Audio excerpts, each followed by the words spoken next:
Les conséquences du changement climatique sont déjà visibles aujourd'hui, raison pour laquelle presque tous les pays se sont engagés à ralentir le réchauffement de la planète en signant l'accord de Paris sur le climat.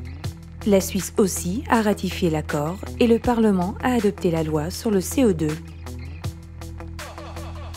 Avec notre comportement actuel, nous faisons peser sur les générations futures des coûts élevés dont nous ne sommes souvent pas conscients.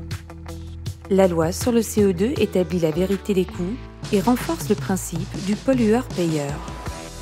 Parce que la liberté des uns s'arrête là où commence celle des autres. Ceux qui génèrent des coûts supérieurs à la moyenne pour les générations futures doivent également en payer le prix. Les actions néfastes pour le climat sont pénalisées et les comportements respectueux sont récompensés.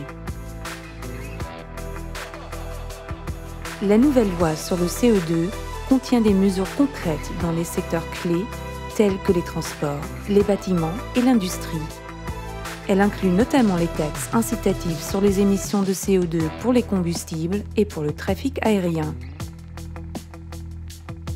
La taxe sur les billets d'avion illustre parfaitement le principe du pollueur-payeur. Ceux qui prennent souvent l'avion et émettent donc beaucoup de CO2 paient plus que ceux qui prennent moins l'avion. Ceux qui voyagent de manière écologique sont donc récompensés. En effet, les recettes ne finissent pas dans les caisses de l'État, mais la majorité d'entre elles reviennent directement à la population par le biais des subsides à l'assurance maladie. Le reste est utilisé pour promouvoir la recherche et des projets environnementaux via le Fonds pour le climat nouvellement créé. Un oui à la loi sur le CO2 est primordial.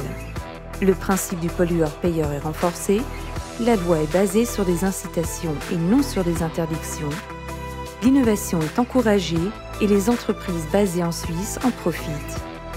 Oui à la loi sur le CO2 le 13 juin.